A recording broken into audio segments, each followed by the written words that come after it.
Moving on, I know that you are besides an agent and a broker, you're also a house renovator. What's it like out there in terms of construction costs these days? And what should home buyers who are not savvy in terms of fixing their own houses, they're looking for maybe a fixer up, or what do you advise them on the construction costs? And perhaps you can like talk a little bit about like the cost these days and what it entails, since you've delved that area in a lot of your own personal projects. Yeah, haven't had that experience right now. The supply chain has definitely been disrupted. Material costs and labor costs have gone up. But again, it goes back to that supply and demand. Right now, demand is high, supply is low, so prices are going to go up. So it was pretty bad earlier this year in the end of 2020, especially with lumber. I mean, you could just go into Home Depot, a sheet of plywood before COVID was, $23. Then it shot up as high as 60 and $70, which was ridiculous.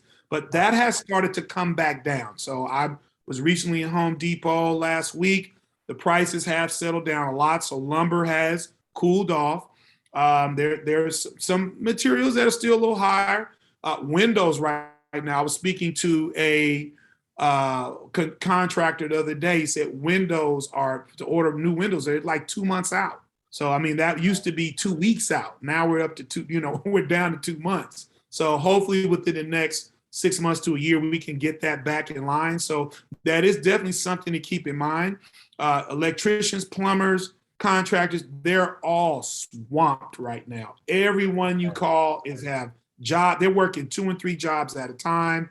They're 2 and 3 months out. The good ones, right? They're all super booked up. So, that those things should be taken into account if you're going to invest in a project or if you're going to buy something that needs to be repaired. Would you say that, let me ask you, like, how would you advise clients, like buyers saying, like, I want to buy a fixer upper? What would be the first 2 or 3 things that you would tell them to warn them what they can expect besides, I don't know, I mean, we're talking like stress, costs, time. Can you expand a little bit on that in terms, because I know some home buyers are like, well, we could buy a fixer upper. And when they say that, I'm like, okay, do you really guys know what it will take to do this? Well, I mean, since you've been in that, you've done many projects on your own, and what can you advise these home buyers who do want to kind of like jump into that pond of fixing up their own house? Well, I say do not watch TV. The Oh, 30-minute show is not okay. telling you the real deal. And again, you Yeah. notice it's a 30-minute television show. They fix or flip or flip this house.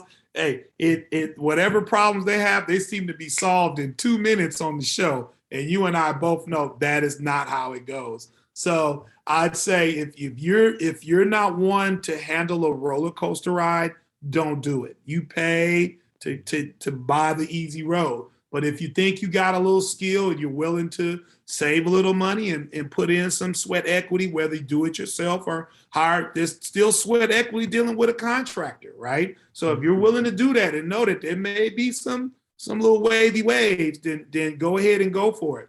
One of my good mentors always said, peel that onion back. There's multiple layers with that onion. Keep peeling them back. Look at all the worst case scenarios. Whatever budget somebody gives you, add to it. Easily enough. They used to say 10%, I say 20%. Have an Right. extra 20% just in case.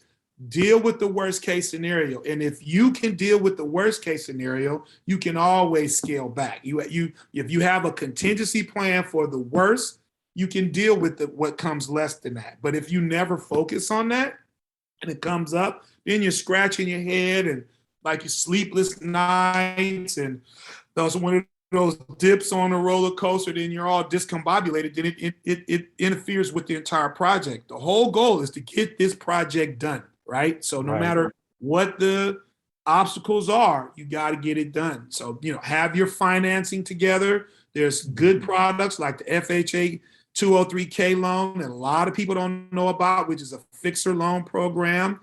Great product, so definitely look into that. Or if you're going to use hard money, have an extra strategy out of it because it's not cheap. It's a very expensive loan, easy to get, but not, very expensive. Mhm. And again, have capital, have extra capital just in case, and be willing to go out there and search for the best products at the best prices. You get online to shop at Amazon to have stuff delivered to your house. Well, get online and shop for some good products for your home. This is a big investment. You're going to be here for a Right. while or for a period of time. So definitely put the energy into it and work with a savvy investor like Jean Eason who can help you navigate Mhm. things like that to make this process not as complicated as it has to be. What I gather is like, and from my own personal experience, it just home renovation projects always take more time and more money than you expect, Oh and a yeah. little bit more stress.